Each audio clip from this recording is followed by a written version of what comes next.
Today we're sitting down on the porch with Gail, a QHS member whose life is as heartwarming as a home-cooked meal.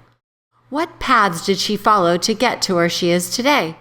Let's take a stroll down memory lane and see what's been cooking behind the scenes. Hello, my name is Gail. I grew up in the Midwest. Specifically, I grew up on a farm in South Dakota. I was born in 1957 to parents who weren't real young. My mother had been married before, and it was her second marriage, and my dad had been to World War II, and they found each other. And I was born finally after a couple of miscarriages and a baby that was my older brother that was lived actually about 2 days.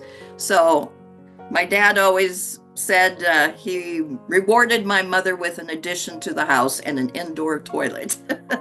We finally could get rid of that outhouse in the backyard. So that was kind of how I started. Had a nice childhood. My mother died very young, at 44 of cancer. She had colon cancer. And as the oldest then of the remaining siblings, I had an older half sister who basically graduated from high school when my mother died, and she went to live with her father and go to college and out on the West Coast. So I was 10, my sister was 9, and my brother was 5. And we had a lot of help that first year or so with aunts and my grandmother coming over, and we figured it out. We learned how to cook. We learned how to do the laundry, an old wringer washing machine. But life was not a piece of cake on the farm. We were expected to work. My dad instilled in us a pretty good work ethic. And I should mention that we're both first generation Americans. My grandparents all came from either Germany or Norway. So we had that culture, and they were farmers in South Dakota and settled there as homesteaders. So memories growing up, well, one was my dad would put us to work, and I was the oldest, so I learned how to drive a tractor. I was not very good at it. We had an old tractor. We never had much money for nice equipment. We were small time farmers, and my dad had a lot of medical debt to pay off after my mother died because there was no health insurance. And anyway, I figured it out. I had a few little mishaps, and as soon as we got a decent tractor and my brother got a little older, I got demoted from the tractor, actually. It was a relief. And we did things like haul hay and pick rock in the fields. We all pitched in and did painting and maintenance on the granaries in the barn. So my dad kept a little black book, and we had little earnings that he kept track of, and then we'd have our goals to purchase. I remember one of them was a manual typewriter. So we got a manual typewriter when I was in high school, so we could turn in papers in typewritten format. So those were the kinds of things that I remember growing up. I was relatively healthy back then. I had a heart murmur early on, but that wasn't anything that really stopped me from doing anything. Not athletic at all. I was definitely a student, and I was a good student. I ended up valedictorian of my small class of 30 in my little town. And then I went on to college. I'm a first generation college graduate. I went into education. Back in the day, we didn't have a lot of role models in these small towns for women in careers. It was teaching and nursing or become a secretary. So I chose the teaching route, and I got my major in library science and became a school librarian. I did that. I finished college in 3 years because at first I thought I would be a nurse, but I decided that I would go the education route, and I finished quickly, and at 21, I was student teaching and got my first job. So I worked as a school librarian in a small town in South Dakota for 6 years. And eventually I met my husband in one of those towns. And he left. He'd been divorced, and his ex-wife took the children down to Nebraska, where he was from. And so I decided not really to follow him, but to follow my own career dreams, which was to pursue more education. I couldn't do that in the state of South Dakota, so there were no master's programs for library science. So I went to the University of Iowa for a year and got my master's. And when I was done with that, then my husband, at that point just boyfriend, was living in Omaha, and I pursued a job in the Omaha Public Schools. And I was able to be hired and started my career there. And I had a very rewarding career there for over 30 years. I was a school librarian in a small school. It was a K through 4 elementary to start. I was there for 5 years. I will say it was a culture shock for me coming from South Dakota, which pretty much all white at that point in time, other than the few Native Americans who lived around our community. So I ended up in an area of Omaha that was very diverse as far as cultural. And so that was eye-opening to me. And I did a lot of growing and learning in that first job. And then I moved on to a middle school position and stayed there for 10 years. At that point in time, somewhere in there, we got married after 5 years, 5 years of courtship. My husband had finally decided, okay, this is probably going to last. And so we got married, and I inherited 2 stepsons right off the bat because they were living with my husband. And so an instant family. When the youngest graduated from high school, I decided to pursue another degree, and I went back to get my administrative endorsement. And from there, I continued to work toward a career in supervision. So in 1999, I got a job supervising the entire library program for the Omaha Public Schools, and worked then in the central office. And a very rewarding job. I learned a lot as a leader about myself. Also then, unexpectedly, my direct supervisor moved on to a different job, and she encouraged me to apply for hers. And I never would have dreamed that I would even aspire to that, but her job was the director of secondary education for the district. And I just decided, okay, at her encouragement, I threw my hat in the ring, and lo and behold, I got the job. So for 3 years, my last 3 years in OPS, I worked as the director of secondary education. It was a high-stress job, I will say. Lots of politics at that level, I learned. And when the superintendent was retiring and I turned 55 and was eligible to retire, I said, I'm going to be done. So I retired early. I was, 55. It's an amazing thing to be able to do that. At that point in time, my husband, who is 11 years older than me, he's a dentist, by the way, he was looking toward slowing down and was working just maybe 3 days a week. And so we did more traveling and whatnot in those years. I took a consultant job. He was still working, so I did that for a couple of years after retirement. And then he quit and I quit. Then I was starting to have a few little health issues. I had orthopedic issues, allergies, seasonal allergies, things like bronchial problems. Every fall, I thought I got a cold. Well, really, finally, I realized this was allergies. It was ragweed season. And After a number of sinus infections and whatnot, I finally got some allergy testing and realized that I was allergic to almost everything out there in that world out there. So I got shots and administered shots to myself and really started to get some relief finally. Then I started to have a few little other issues. I'd had carpal tunnel from years of working on the keyboard, had 2 carpal tunnel surgeries. Then I broke my ankle in 2015, and that was kind of where things really started going south as far as my health went. Very, I guess, reality was staring me in the face as to what older age might be.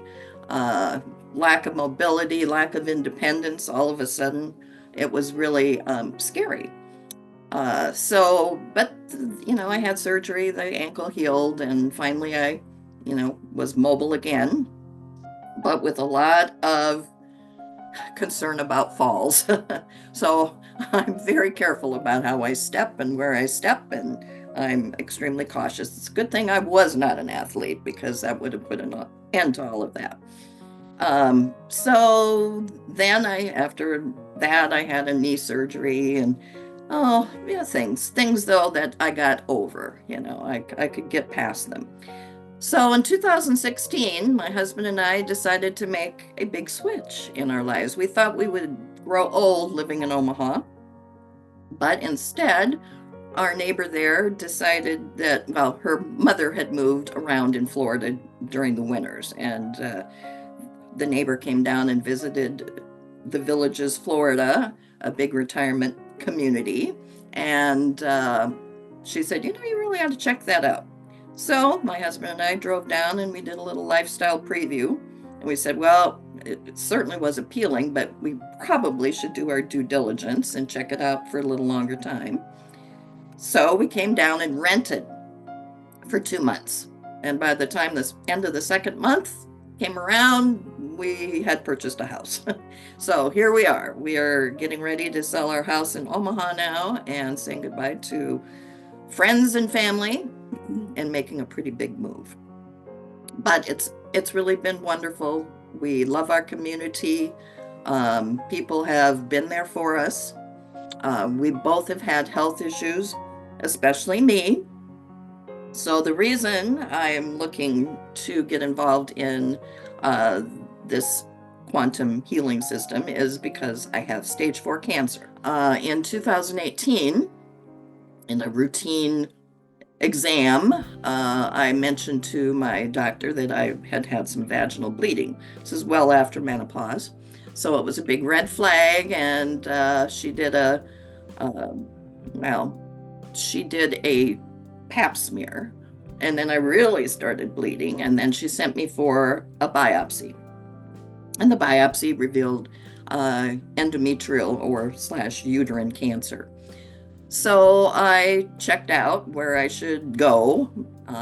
They basically gave me 3 options, and I ended up at Moffitt Cancer Center, which is located down in Tampa. I had a hysterectomy, which for most people would end the whole scenario and you'd be fine. Unfortunately, that was not to be my case. They recommended no follow-up treatment as far as radiation or chemo. It didn't appear that there would be much of a risk of metastasis. However, 2 years later, I was experiencing some gastric symptoms. Mentioned it to my doctor again, who sent me right over for a CT scan. And I should mention, during that 2 years following the hysterectomy, I was having regular pelvic exams, which in theory, you're supposed to be able to detect any reoccurrence of cancer with the pelvic exam. I was not so fortunate. So those pelvic exams showed absolutely nothing wrong, but the cancer had spread and metastasized. Basically, it was the symptoms were coming because my left ureter, or the tube that takes your urine out of your body, was blocked. And so that was causing a hydrophonesis, which is a fancy word for a backup of urine in your system. And then the cancer had spread to some lymph nodes and also my liver. So that was in 2020, just as COVID was roaring through the country. And I ended up having to start chemo. So I did my first round of chemo in 2020 into 2021. And I will be honest and say the doctor was honest with me. When I walked into his office after it had spread, he said, "This is never going away." He said, "You will be living with this for the rest of your life, but we can extend your life through treatment." So that's what we've been doing these last 4 years. So after the initial chemo, I was on some hormone therapy to kind of stabilize the growth, and it had gone down significantly, the size of the lesions, after the initial treatment. But, it only lasted a while, and in 2023, another CT scan said it had grown considerably again. By this time, a new therapy was available. An immunotherapy was added to the same drugs, the chemotherapy drugs that I took the first time. And so last year, 2023, November of 2023, I started a second round of chemo. Side effects from chemo, I can tell you, are pretty nasty. I had a lot of joint pain, and of course your immune system is severely depressed during chemo. So after my 5th treatment, I was kind of laying around, and I, by the way, have had to have urethral stents to get the urine to flow out of my body. All of a sudden, I became incontinent, and the urethral stent basically worked its way out of my body.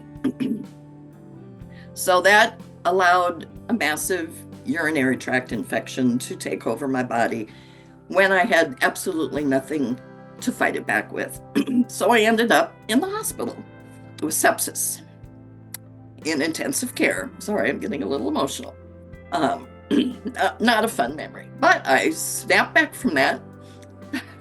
Believe it or not, I was 67 then.